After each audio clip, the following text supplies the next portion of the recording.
the LS-Min Mini Drone from Lanzenzi. I found this product on Banggood looking to be a heck of a bargain for what it was offering, and I simply couldn't resist. This small quadcopter can come equipped with a full 1080p camera or a 4K one with a live FPV feed on both. It features auto takeoff, auto land, and return to home functions with an implied altitude hold capability. The package is nice and compact. Opening the box, you find the controller, a phone mount for the controller, a set of prop guards, and the quad itself neatly folded up. Underneath the plastic holding is a pack of 4 spare props, a screwdriver, and the battery charger. 2 manuals for the quadcopter are included with a leaflet for the FPV app for your phone. The battery comes with a special fitting to make connecting the charger foolproof. A red LED indicates charging and goes out once fully charged. The prop guards slide on with no need for screws or removal of props, and they fit on nice and tight. The transmitter is mode 2 with both sticks spring-centered. A 2-speed setting and flip buttons are on the shoulders. It takes 3 AAA batteries, and I appreciate that they haven't screwed the hatch shut, even though there's a hole for that.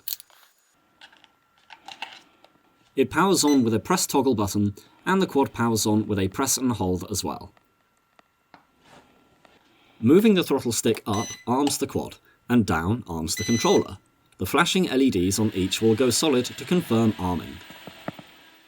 The quad is fairly stable in flight and has minimal drift when trimmed out, but it cannot hold its position like it has a GPS. On the higher speed setting, it's a pretty nimble flyer.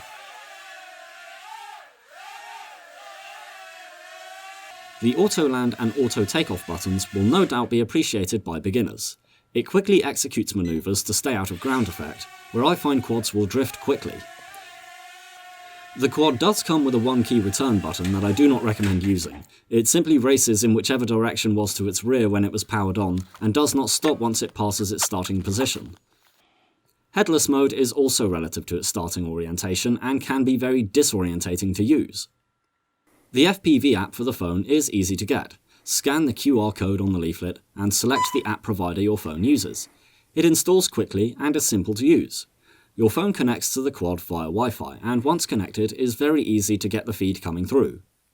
Your phone mounts on the front, and I would prefer the controller to be a little bigger, as there is not much to grip the controller by when you have the added weight. What I think lets this quad down is the quality of recording.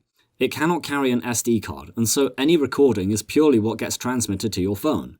The transmission quality combined with the low frame rate makes for some blurry footage, which I am not comfortable flying by, but it is good for knowing exactly what your quad can see. It can also take stills, but they are just a freeze frame of the film and the image is no better in quality. I don't recommend getting the 4K version of this, as I believe the extra quality you're paying for will just be lost in the transmission.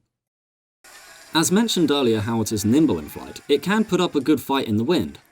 Out in heavy rain it lost signal and auto-landed, but I took it out in conditions much harsher than it's rated for. Footage will be very shaky, but the flight is fairly reliable for an RC toy of this size.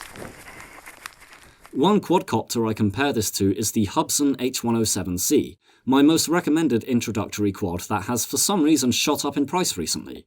It used to be a bargain at £25, but is now listed at £45 to £60.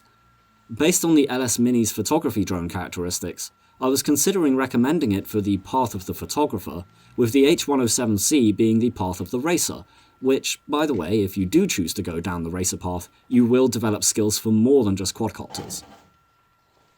With that in mind though, after flying the LS Mini, I find the experience to be very similar to the H107C. Even though the H107C is a little bit lighter, a little bit faster, a lot simpler and more agile while recording video at better quality on its 720p camera, I wouldn't say it was worth an extra £20 to £30 on top of what it used to be. And where the LS Mini falls slightly behind the H107 in flight performance, it makes up for it by sporting a super compact design and a live FPV feed.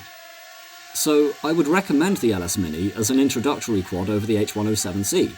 At least until I find a quad just like the H107C at its old price. I hope that it's robust enough to be the same crash-your-way-to-skilled model that the H107 is.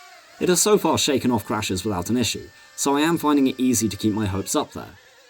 Provided its price stays low, I think this little toy will be getting a lot of starters into the hobby, including those who are interested in racing quads and conventional helicopters. I should also mention that a few of the skills you pick up will apply to planes as well. So there we have it, the LS Min Mini Drone, a cheap introductory quad that fits in your pocket and does all the basics to get a new starter into the hobby or entertain an enthusiast on a rainy day.